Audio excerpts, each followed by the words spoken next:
দুই শহীদের জানাজা এই মুহূর্তে কেন্দ্রীয় শহীদ মিনারে অনুষ্ঠিত হতে যাচ্ছে। আসলে আমাদের যে ভাই আমরা হারিয়েছি, শহীদ হয়েছেন, ভাইকে ভাই ফিরিয়ে দেওয়ার সামর্থ্য আমাদের আসলে নেই, কিংবা কোনো একজন মাতা পিতাকে আসলে সন্তান ফিরিয়ে দেওয়ার সামর্থ্য এই পৃথিবীতে আমাদের কারোরই নেই। সেই জায়গা থেকে শুধু সৃষ্টিকর্তার কাছে একটি চাওয়া যে সৃষ্টিকর্তা যেন তাকে পরকালে সবচেয়ে ভালো রাখেন। এবং আরেকটি আমরা শুধু কথা বলতে চাই আমার এই দুই ভাইয়ের পরিবারকে, যে আপনারা আপনাদের ভাই হারিয়েছেন, সন্তান হারিয়েছেন, তাদের জায়গা সামর্থ্য আসলে আমাদের নেই, কিন্তু আমরা আমাদের জায়গা থেকে সর্বোচ্চ চেষ্টা করব যে ভাই হয়ে সন্তান হয়ে আপনাদের পাশে থাকতে। যে কোনো সময় শুধু আমাদের একবার মনে করবেন, আমরা অবশ্যই সর্বোচ্চ যত দ্রুততম সময় আপনাদের কাছে পৌঁছাতে পারি আমরা আমাদের জায়গা থেকে সেই চেষ্টা করব। এবং রাষ্ট্র শুধু আমাদের এই দুইজন ভাই নয়, আমরা আমাদের যে ভাইদের হারিয়েছি, শহীদ হয়েছেন, অবশ্যই সকলের দায়িত্ব রাষ্ট্রকে নিতে হবে। অনেক শহীদ, অনেক রক্ত এবং অনেক পরিবারের কান্নার মধ্য দিয়ে একটি নতুন বাংলাদেশ প্রতিষ্ঠিত হচ্ছে। আমাদের ইমন ভাই এবং রিয়াজ ভাইকে আমি দেখে গিয়েছিলাম 3 দিন আগে। তিনি মাথায় একটি গুলি নিয়ে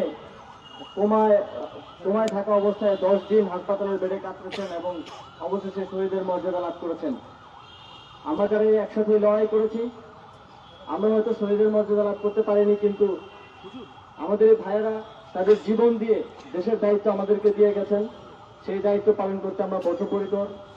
রিয়াজ ভাই, ইমন ভাই সহ যারা শহীদ হয়েছেন তাদের প্রত্যেকের পরিবারের দায়িত্ব এই অন্তর্বর্তীকালীন সরকার নেবে এবং ভবিষ্যতেও দীর্ঘমেয়াদে তাদের পরিবারের দায়িত্ব সরকার নেবে। এবং যারা আহত আছেন তাদের বর্তমান এবং ভবিষ্যৎ সকল ধরনের চিকিৎসার দায়িত্ব ইতিমধ্যেই সরকার নিয়েছে।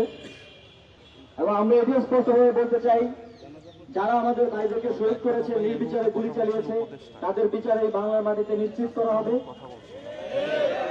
মানবতার বিরোধী অপরাধে তাদেরকে সর্বোচ্চ শাস্তির আওতায় নিয়ে আসা হবে। আমরা আজকের এই দিনে আমাদের শহীদ ইমন ভাই এবং রিয়াজ ভাইয়ের আত্মার মাগফিরাত কামনা করছি এবং এই পৃথিবীতে তারা যে সাহস দেখিয়েছেন এবং মানুষের জন্য জীবন দিয়েছেন, পরকালেও যেন তারা শান্তিতে থাকতে পারেন সেই কামনা করছি। ধন্যবাদ সকল। ধন্যবাদ সকল। লাইনে দাঁড়াই যান। এখন আমি আমাদের জানাজা পড়াবেন ডাক্তার সাবেক সমাজসেবা সম্পাদক ডাক্তার হোসেন।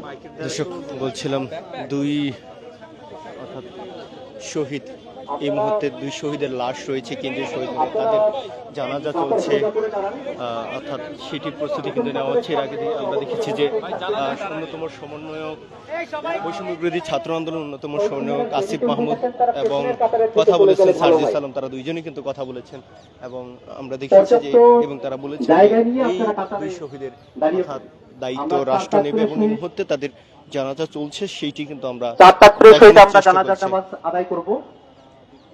আমরা মুকাব্বির চাই, কারা কারা মুকাব্বির হবেন তারা একটু